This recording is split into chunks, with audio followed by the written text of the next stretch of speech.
आसंता 7 तारिख संध्यारे अन्नपूर्णा रंगमंचरे श्रीधाम cultural academy द्वारा प्रणाम पुरी सम्मान समारोह 2026 और रिया डुकिया नाइट कार्यक्रम अनुष्ठित हेबो। एथिपाई स्थानीय अन्नपूर्णा रंगमंच सभागृह एक सांबादिक सम्मेलन अनुष्ठित होई जाइछि। ଏହି सांस्कृतिक कार्यक्रम रे ओडिया सिनेमार निर्देशक और अभिनेता सुधाकर बसंत जोग देवा सहित समाजर विभिन्न वर्गर प्रतिष्ठित व्यक्ति उपस्थित रहिबे। ଏହି सांबादिक सम्मेलन को अनुष्ठान उपदेष्टा डॉक्टर प्रधान धीरेन राय, ओजीपी राज्य उपसभापति संजीव कुमार महापात्र, सांस्कृतिक संपादिका मामाली मिश्र, वरिष्ठ सदस्य तथा अभिनेता बुबुन मिश्र एवं अनुष्ठान संपादिका बनिता बारिक, संयोजक संतोष कुमार बारिक सांबादिक मानक सूचना देथिले। ଏହି सांस्कृतिक कार्यक्रम रे पुरी सहरर समस्त संस्कृति प्रेमी व्यक्तिविशेष जोग देबाकू अनुष्ठान तरफरु अनुरोध करा जायछि। डॉक्टर धीरेन राय, उपदेष्टा श्रीधाम कल्चरल एकाडेमी पुरी। आज ये प्रेस मीट डाकिबार अभिप्राय श्रीधाम कल्चरल एकाडेमी आनुकूल्य एक रिया डुकिया शिशु शिल्पी ता उद्देश्य एक नाइट उत्सर्गित कराई। एक शिशु प्रतिभा को आगू आनिबा एवं ता टैलेंट को लोकलोचन आनी प्रतिपादित करवा यहाँ हूँ आम आसंता 7 तारिख होगाक जाउଥିବା फंक्शन आभिमुख्य। यही परिप्रेक्षी में आम सुधाकर बसंत जड़े उच्चकोटीर निर्देशक, चलचित्र निर्देशक, नाट्य निर्देशक, से ए मंचर अतिथि रूपे योगदान करने आमको सम्मति प्रदान कर।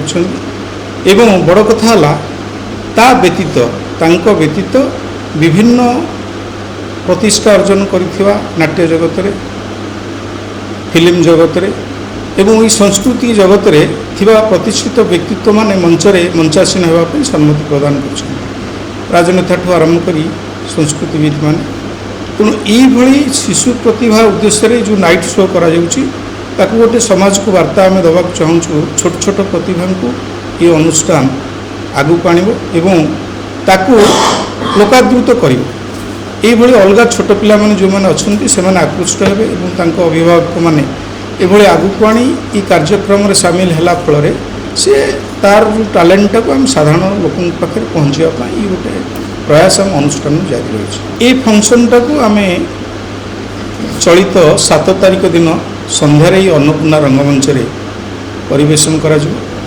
विभिन्न अतिथि विभिन्न कोणरू विभिन्न प्रतिष्ठा अर्जन करथिबा विभिन्न फील्ड रो अतिथि मान रहिबे, टैलेंट माने सब उपस्थित रहिबे एवं अभिभावक मान जो माने इस कार्यक्रम रे अछंती नियोजित होई से समस्त उपस्थित रे ये नाइट शो आम मंचस्थ करूँ।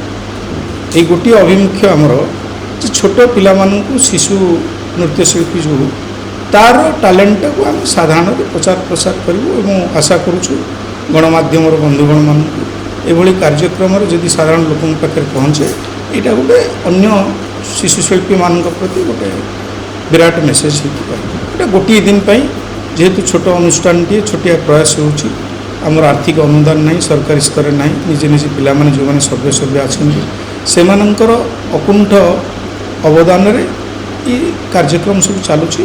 तेणु अल्प अर्थ भितर बड़ मन नहीं जो कार्यक्रम चली कि साकार हम महाप्रभु पाखे प्रार्थना करुचु, गणमाध्यम साहाय्य भिक्षा करुचु। ये समस्त सहयोग यहाँ जमी सक्सेसफुल फंक्शन हम से आज आई। जय जगन्नाथ, नमस्कार। मो नाम बुबुन मिश्र, मो श्रीधाम कल्चरल एकाडेमी जड़े वरिष्ठ कर्मकर्ता। आपन जानते श्रीधाम कल्चरल एकाडेमी श्रीक्षेत्र पुरी गोटे अग्रणी अनुष्ठान। वर्ष तमाम एमाने विभिन्न प्रकार कार्यक्रम आम कर जमी बनमल्ली बनने खुटी नष्ट होता बेले ये अनुष्ठान मुख्य उद्देश्य हूँ साउंड आनी ताकर बास्ना समस्त भाव उत्सवित करवा। यहाँ जो अनुष्ठान मुख्य से ठीक एमती आम यही चलित मास फेब्रुआरी 7 तारिख स्थानीय अन्नपूर्णा रंगमंच एक रिया ढुकिया नाइट बोली गोटे सुंदर कार्यक्रम आम आयोजन करमर यही मास 7 तारिख दिन आम अनुष्ठान आम कर स्थानीय अन्नपूर्णा रंगमंच कर आमर बॉलीवुड हॉलीवुड वरिष्ठ निर्देशक तथा नृत्यशिल्पी एवं कोरियोग्राफर सुधाकर बसंत जे कि अनेक हिट मूवी देखते आम ओडिया इंडस्ट्री की सी एठी मुख्य अतिथि भी योगदान कर सहित अन्य वरिष्ठ बहुत अतिथि आम सहित अच्छा से दिन देखिए आमर जो मैंने समाज स्तर में अनेक गुड़िए प्रतिभा सम्मानित अधिकारी होती जो मैंने अनेक टैलेंट अच्छी जो मैंने कि से सेवाटा को आम लोक प्रतिष्ठा करूँ से लोक को आम निश्चित रूप पुरस्कृत करूँ और अनेक गुड़े आम कल्चरल इवेंट नाइट शो गुड़ाए अच्छी आशा करूँ आप निश्चय समस्ते आसतु आम सह सहयोग करूँ और से दिन आम एकाठी यही कार्यक्रम सफल कर जय जगन्नाथ।